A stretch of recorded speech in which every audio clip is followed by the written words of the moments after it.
In the 1980s, 80% of the people who were raised Latter-day Saints still identified with the church as adults, but today that number is closer to 50. That is huge, and it's reinforcing this narrative online that the church is uniquely losing members at an alarming rate. But I was surprised to find out that when you kind of zoom out and see the broader picture of how the church compares with other religions, the picture's a little bit different. And so I was even genuinely shocked at some of the results found in this new paper that's been done. Today, we're going to talk with a social scientist, Justin Dyer, to help us understand the broader picture, get under the data, and see what's really happening under the surface. So thank you, Justin, for joining us today. Oh, thanks so much for having me here. It's wonderful to be here.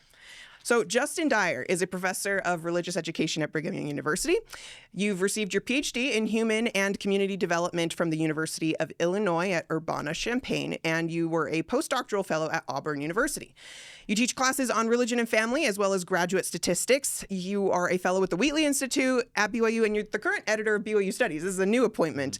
And you've published over 80 peer-reviewed articles, and your work has been cited over 3,000 times. That is quite the resume. Just hearing about it makes me tired.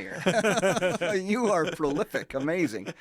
And so the paper we're talking about today is Latter-day Saint Religiousness, Well-Being, and Retention in the United States. And this is a paper you've worked on with a variety of colleagues.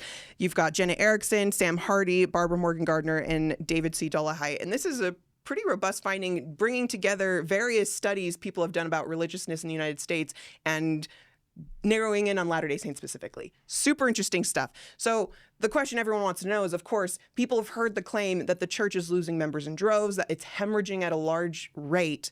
What's the truth? So that's actually the question that got us going on this in the first place. We'd heard that before and said, okay, well, how would we find that out? And we have all kinds of data sets that are out there that we can draw upon to figure out what really is going on. And a lot of the things that we found also surprised us. But one of the most important things that we found is that you really do, as you said, have to zoom out. And you have to take a broader view of what's going on in the United States in general. And there's a few things that you have to begin the conversation with. The data that we're using are big data. I love data. I'm a data head. When I get a new data set, it's like Christmas morning. It's a present I get to unwrap. What am I going to find when I open these data? And it's something that I just really enjoy doing. At the same time, there's a limitation to big data. So we've heard the phrase, you might miss the forest for the trees. In other words, you're focused so much on the minutia that you don't get the overall forest view of that. However, you can also miss the trees for the forest, where you're focusing so much on the macro that you miss the individual. And so what can happen with these big data sets is that somebody will say, well, I don't feel like my individual experience really is reflected there. And that's not surprising at all, because we're looking at the overall landscape of it. And so when we talk about these things, obviously the individual trees are impacted by what's going on with the overall forest, but the individual trees, when you're looking at them, you need to see what's going on with that tree, what's going on in that location. So when we're doing this work, we often want to look at the individual as well as the overall. So sometimes what you have is a person saying, well, this is my experience in the church, and there's the fallacy of saying, well, that's everybody's experience in the church. There's also the fallacy of saying, well, these are the macro trends, and then that's going to be an individual's experience. So we need to recognize what we're dealing with in these particular data. This is macro data, and seeing what are the overall trends, right? Overall trends within a forest impact a tree, but then also there's unique things about the trees. Would you maybe say it's fair to say that what we need, like when we step back and we look at this macro data, what we need to do with that is we need to use it to help us contextualize the individual experiences of specific people rather than use it to maybe characterize or make judgments about it? Like if you're a bishop, for instance, and someone comes to you and they say, hey, I'm having a hard time, or I'm thinking about leaving the church, or whatever, I don't know what people would say in a particular instance. How does maybe having the forest, understanding the forest, help them better assist the individual? I guess, does that make sense? Yeah, absolutely. In fact, I served as a bishop, and having all the data in my head is a great thing, but you always want to understand the person who's right in front of you. Mm-hmm. Now, having the data in my head is this is part of this kind of trend or that kind of trend. And that's really helpful for me to contextualize what this person is experiencing. but I also really need to understand that person.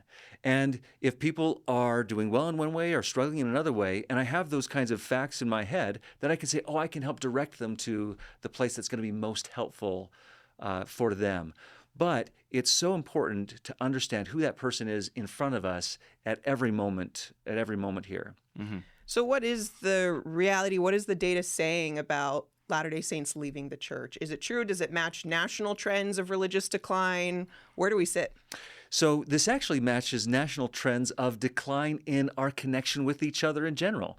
About 20 years ago, Harvard professor Robert Putnam wrote the book Bowling Alone. Most of us are familiar with that. And what he did back 20 years ago was he noticed there was a decline in social connectivity across the board. Civic organizations, philanthropic organizations, religious organizations, all these organizations have been in decline for quite some time. He just updated the book a couple years ago and noticed the exact same thing, that since he wrote Bowling Alone, we've had the same decline.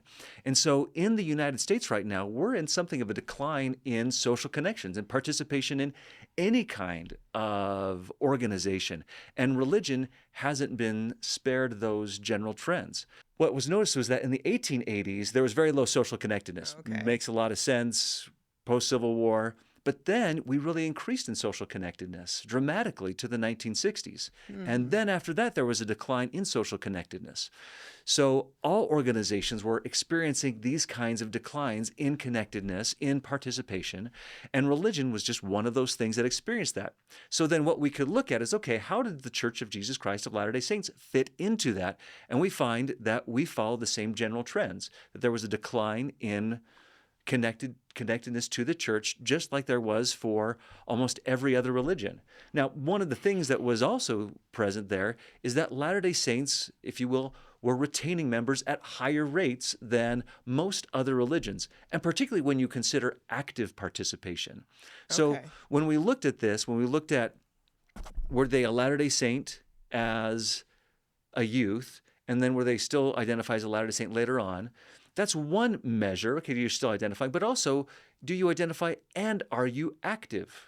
Are you going to church regularly? And Latter-day Saints, based on the Pew data in particular, they found that those who stayed a member of their church, as well as were attending that church regularly, Latter-day Saints were the highest in that. So have we declined in retention over time? The answer is yes. Not as much as most other Christian traditions in particular, and particularly with active retention, we're at the, if you will, top of that list. Wow. So we are actually doing pretty good compared to other religions when it comes to retaining our members, and that we tend to have higher levels of activity. I thought one thing that was really interesting as I was going through your paper is you seem to indicate that in other religions, or in our religion in particular, we have a lot lower rate of people who are like more nominally religious or less religious. Like with Catholics, you might have a certain group that are very, very active and go every week. You might have some that don't identify anymore, but you also have a large group that maybe only come on Christmas and Easter or something like that. Whereas in our church, there tends to be a much larger percentage of people who are actively engaged or have left the church, and that gray area is a lot smaller. Like, what does that even mean for us? Like, does that, I don't know, is that an indication that we're like a higher demand religion? How does that, I don't know. What do you think of that data? Yeah, no, that's really interesting. So as we looked at this over time, say back in the 1980s, there were a lot more people who identified as Latter-day Saint, but weren't really going to church all that much. Today, that's dropped dramatically, where if you're going to identify as a Latter-day Saint, you're also probably very active. And so what we find is that in our church, people are likely not going to identify as a Latter-day Saint if they're not going to church a lot. And that might have something to do with, say, high demand religion, as sometimes it's referred to as. But there's also a really interesting thing about that, is that high demand religions are more likely to actually keep their members than, if you will, the lower demand religions, because there's something there for people, if you will, to grab onto. And so you might still, if you're in a low demand religion, you might still say that you're a member of the religion, but you're not really going. But if you're more a high demand religion, then you're going to connect even more if you're identifying as that religion. Interesting. So, I mean, people usually use that term almost pejoratively to paint it as a bad thing, but there are clear benefits in the sense that it gets people very invested in wanting to be part of that community. Yeah, absolutely. In fact, you think of a high demand education program. Low demand education programs, yeah, all right, maybe I got a little bit out of it. But when they're a little more high demand, that means I'm really going to derive the benefit from that.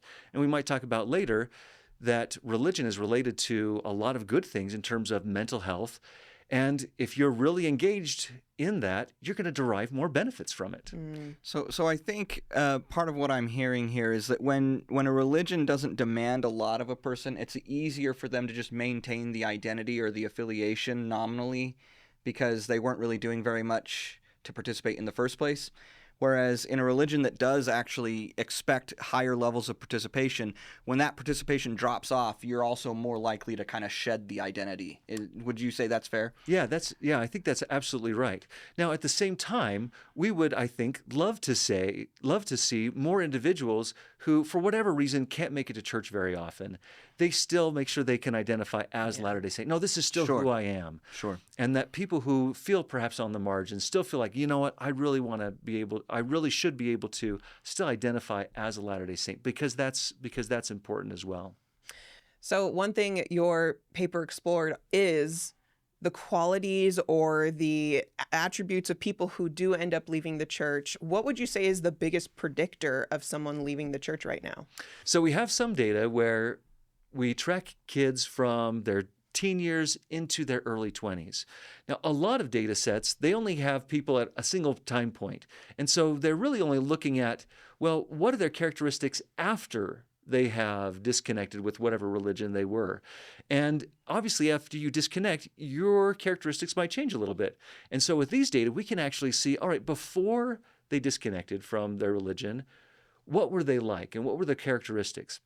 And what we found is that number one thing that kept people connected with the church was daily connection with God. If they felt on a regular basis that they've been connected with God, then that helps to keep them in, which makes a lot of sense.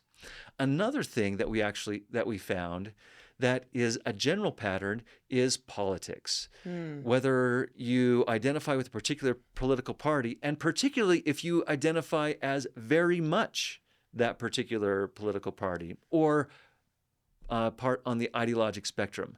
So we actually find as we look at this, if you have from very conservative to very liberal, so very conservative, moderate, liberal, very liberal, it's actually people on the very end of things. On both sides. On both sides that are Okay. more likely to disconnect. So in some sense, like their political identity supersedes their religious identity. Yes, absolutely. And that's actually, I do think that's an interesting phenomenon. I just feel like anecdotally, I've observed that happening left and right, literally. And but it's been interesting because I felt like growing up, and I grew up in Utah in pretty conservative areas and stuff like that.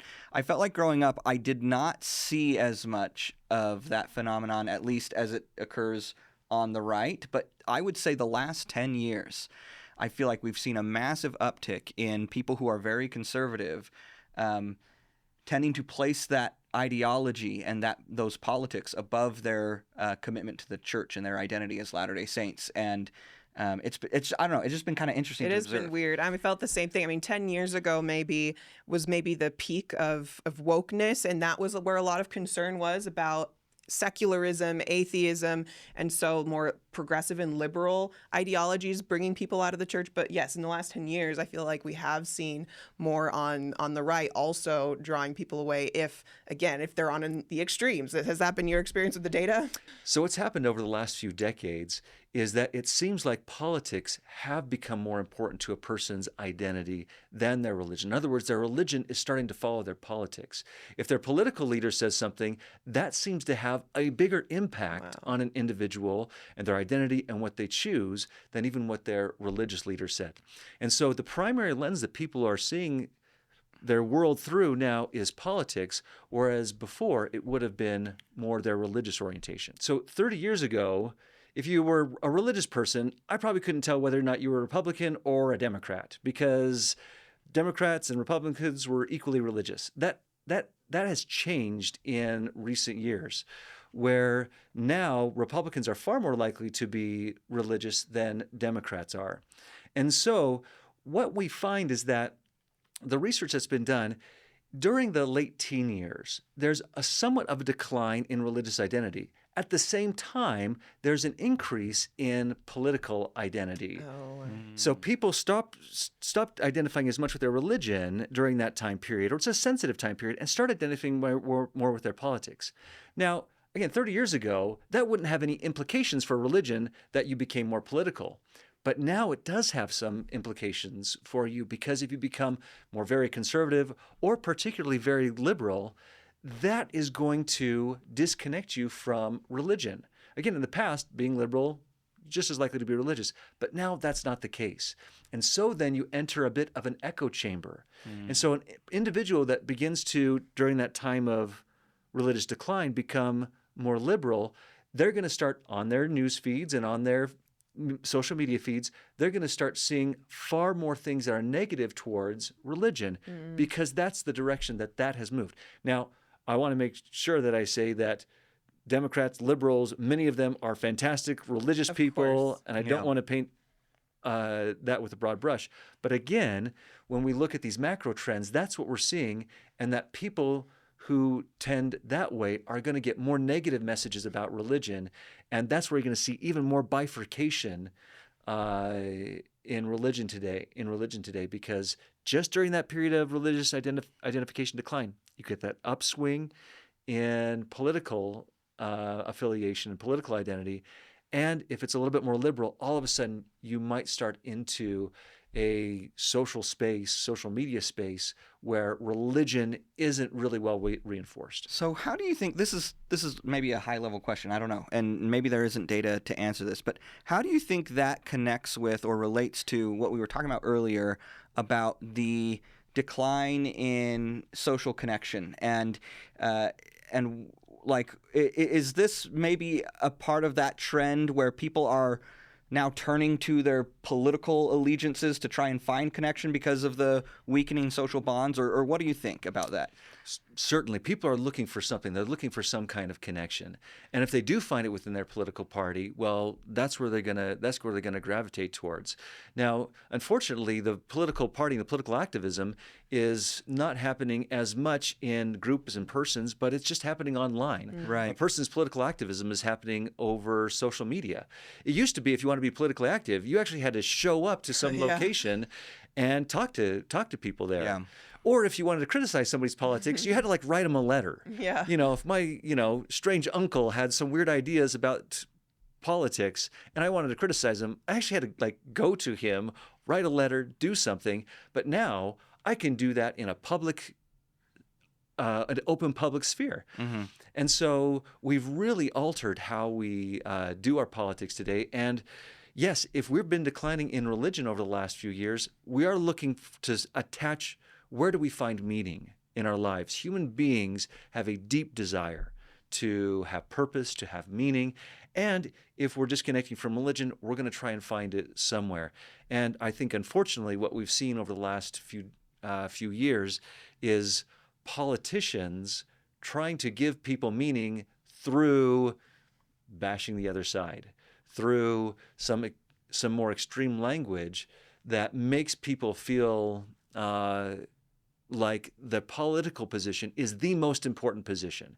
And of course, if somebody identifies themselves as who I am with their particular politics, well, you've got their vote. It creates a very emotionally charged tribe. Well, the us versus them impulse in us as human beings, right, is just, it's really ingrained. And so people who can harness that can really drive audiences in various ways. And I imagine social media is very influential because, as you said, people are engaging in politics online, and with algorithms being so much more interest-based now instead of like friend or connection-based, I mean, people are just living in a lot of ideological silos. If you are very conservative, your entire social media feed will start to look very conservative, or if you're very liberal, the same thing. And so we can tend to get into ideological bubbles and not necessarily find connection with people who are different than us. And personally, that's something I do love about the church, is that the way our wards are structured, like it's just based on geography, which granted can have like political implications sometimes, but you're going to church with rich people, with poor people, with people of all different walks of life. And it forces me to get to know people who are very different than me and learn to love them. And so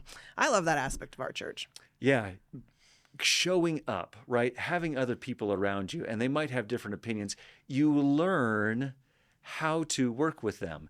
And again, unfortunately, today is what we're finding is that if you don't like somebody, you don't like a person's political opinion, then you distance yourself. Well, how could I go to a church where, brother so-and-so or sister so-and-so has this particular political opinion that makes you feel disconnected, and the online world would have you feel like you should disconnect from that individual. And so that's one reason also, is that we're fracturing more as a people, and that's pulling us away from religion in a lot of ways. So one thing that kind of shocked me when I was reading this paper was the profile of what a former member of the church or an ex-Mormon might look like, because at least in my head, partially influenced by the most vocal ex-Mormons online who are, activists for being an ex-Mormon or talking about the church a lot, is that they are liberal, progressive, secular, atheist. And reading your paper, that sounds like that's not quite the case. So, what is the typical profile of an ex-Mormon? Is there one? Well, that's something that we were actually really interested in, and we have some great data called from the Spiritual Seismology Study. This was done by Ryan Burge, 100,000 people across the United States. And there was a really good sample of Latter-day Saints within there as well. And so we could look at just those who were no longer identifying as Latter-day Saint. They were raised Latter-day Saint, but they're no longer identifying. And we used a host of different indicators in terms of how religious they are, why they said they left their religion, what their politics are, and all those kinds of things. And we're able to use some statistics to group those individuals. And the statistics identified 4 different groups, and we labeled them as faith keepers, faith leaners, faith distant, and faith rejectors. Now, those first 2, the faith keepers and the faith leaners, that makes up about 50% of those who left. And they still feel actually pretty warm towards Latter-day Saints. They still think that religion is important to them. They still think spirituality is important to them. They still believe in general that Jesus Christ is the Son of God. They still think that religion has a place in society.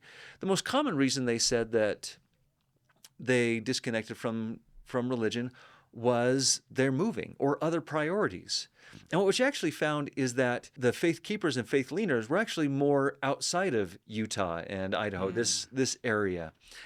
And so what seems to have happened to perhaps many of these, maybe they did live here, maybe they moved to another location, and it was just too hard to kind of get started again. You know that when you move to a new school, that's really hard, right? As you're a kid, you move to a new school, are they going to like me, all that? And so when you move to a new location, it kind of can be hard to want to make new friends, fit in. Exactly. Yeah. And so it seems like a lot of individuals simply, if you will, kind of drifted away or faded away. They still feel pretty good about church members and church and still have beliefs, but they just kind of disconnected for various life circumstances. And actually, a lot of them said that they would return if a friend invited them. So I read that in your Deseret News article where you mentioned many of these people would come back, and I thought, man, we've got some low-hanging reactivation fruit there. We just need to get those ministering brothers and sisters out there, get people going. Well, it reminds me of what President Hinckley said years and years ago, that every single new member needs a calling, nurturing the good word of God, and a friend. And so it sounds like for those who leave the church, those same principles really do apply. If they had some more of those things, maybe they'd be willing to join us again. Yeah, absolutely. And I thought that was really an important thing, that's to say most individuals who no longer say that they're a Latter-day Saint, maybe they wouldn't even frame it, well, I didn't leave the church, right? I just have had a hard time getting back to it after a move, after a severe life experience that kind of derailed them. It's just sometimes really hard to get back into the rhythm. So that's actually so surprising to me that most of the people, it sounds like, who leave the church are still religious or spiritual in some way, think positively of the church, and maybe left for incidental reasons like moving. But the ones that we see most vocally online tend to be the ones that have rejected religion entirely and maybe are doing vocal critiques of it. What are some factors that might lead a person to reject faith entirely, those faith rejectors? So when we looked at that, we have those faith rejectors, and they are the lowest you can be in terms of rating spiritual and religion as important. They think that religion is harmful to society, that it doesn't have a place in society. And one of the primary reasons they say that they left is because they don't believe anymore. So these are individuals, and that's about 10% of the sample that is like zero on thinking religion is a good thing.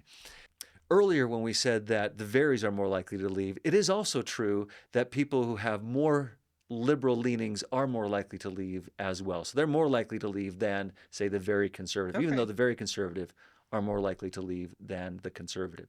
So the faith rejectors are more likely to be far more politically liberal, but they're also more likely to have had really bad experiences in their lives. We were able to look at, did they experience what is called adverse childhood experiences?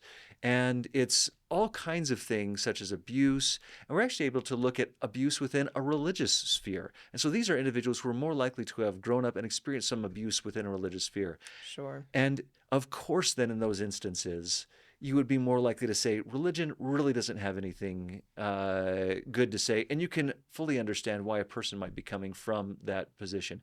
Now, obviously, I don't want to paint people who are in that category as all having experienced that, but they were just more likely to have had that kind of experience. I think if I recall, like Pew recently came out with some new findings that those who had positive childhood religious experiences were far, far, far more likely to stay in that religion when they grew up versus those who had negative experiences as a child.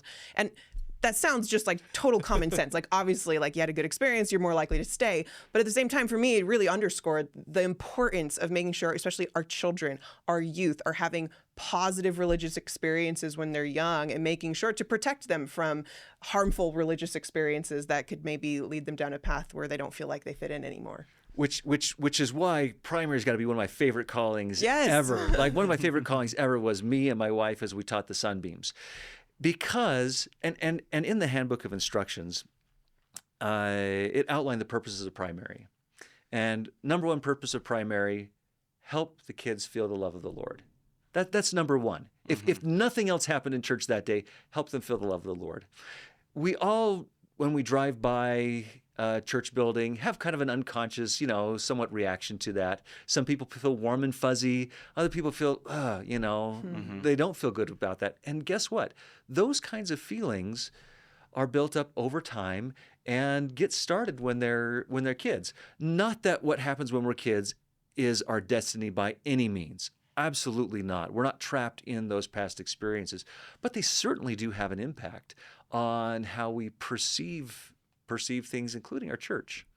And how does retention or identifying as a Latter-day Saint play out for the youngest generations, Gen Z, Millennial, Gen Alpha?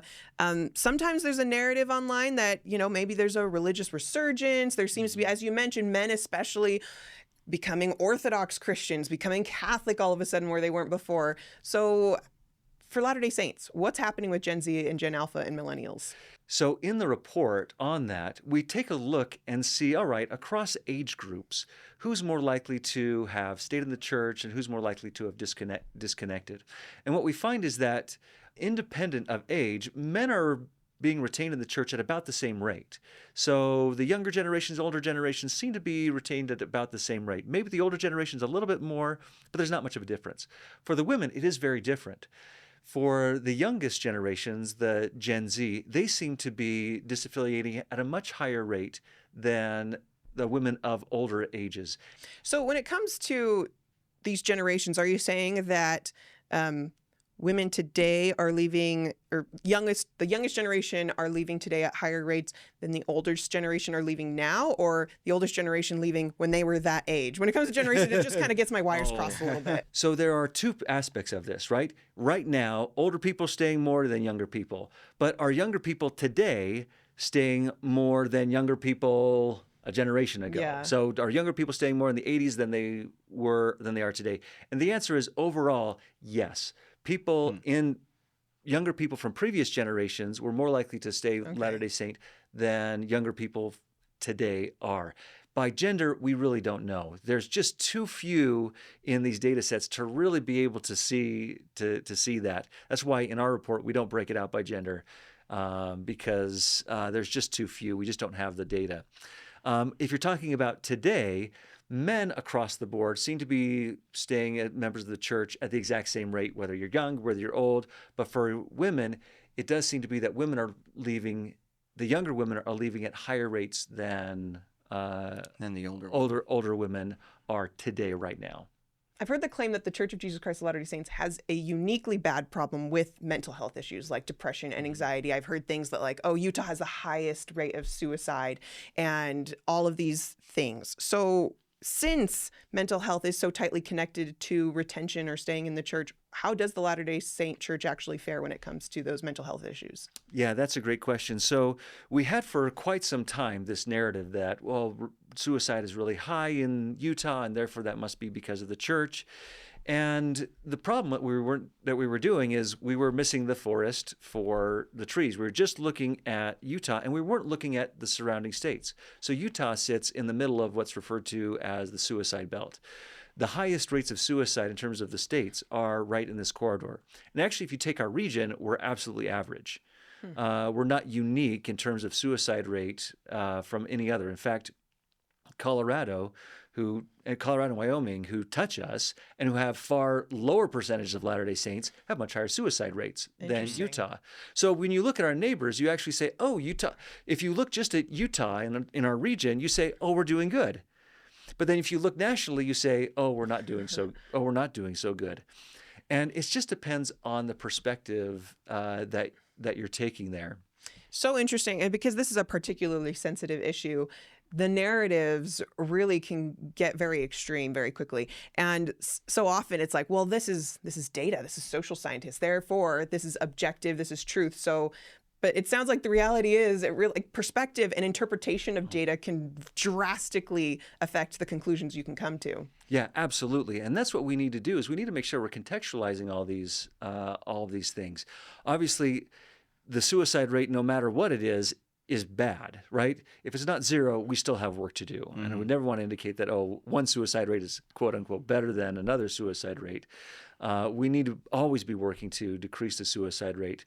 But if a person wanted to implicate the church, if you will, in suicides, actually the suicide rate, if you look at regionally, it tells just the opposite story than what people are sometimes trying to tell. Okay. So when it comes to, we've talked about mental health, but what about like happiness? How do Latter-day Saints fare when it comes to their sense of feeling happy, good, well-being when it compares to other religions? So in terms of happiness, well-being, those kinds of things, Latter-day Saints, from the Pew data, seem to be pretty high in that. In fact, they're, if you win a statistical tie with evangelicals, who are the highest in saying that they feel a deep sense of spiritual peace and well-being.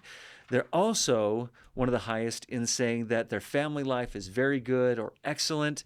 Our millennials are also the highest in these areas as well. So when you take a look at happiness in life, well-being, those kinds of things, Latter-day Saints are at the top or very near the top in experience those things.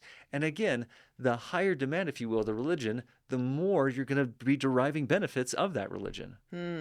And if I remember correctly, we're also one of the top when it comes to practices like scripture study, prayer, attending church. Is there a correlation, a causation there? I mean, what insights can we draw from the fact that we are the top when it comes to investing in your religion and being happy? Yeah, that's a great question. So there certainly is a correlation there, because we are the highest in terms of attending church on a weekly basis, in terms of prayer, in terms of scripture study. And then, well, we're also high in the indices of well-being. So we could infer that there is a causal relationship there. And what we do is we try and track people over time to see, all right, does earlier participation relate to later well-being? Because that's a critical part of when we're trying to establish causality. And when we do those kinds of studies, we tend to find that that is the case. The more religious you are earlier tends to relate to increases in well-being across time. Even if you end up leaving the church later on? What do you mean by that? So if you have a positive religious experience as a child and you says it does affect your well-being over time, is that true if you stay in that church and identify for a long time, or even if you leave, does it still have a positive effect on you? Yeah, so whatever level of religiosity you have is typically associated with better mental health. So if you leave the religion, well, that might be one, if you will, wind blowing in a particular direction. But if you're still doing your prayer, scripture study, you're still connecting with God, all that, that might be a wind blowing in a different direction to benefit you in that way. So that seems like a lot of doom and gloom when it comes to the decline of religion in the United States and with Latter-day Saints and all of that. Are there any positive trends we're noticing right now? Well, that's a fantastic point because, yes, there's actually a lot of positive things going on within the church itself. We see higher rates of convert baptisms than ever, including in the United States in these areas. We see massive participation in our church educational system. I mean, there's just so many things that are going very well. We're set up incredibly well. In fact, Ryan Burge, in his book, The American Religious Landscape, talked about Latter-day Saints and how they have high birth rates, which is really good for a religion, and we have high participation rates, and we're pretty young.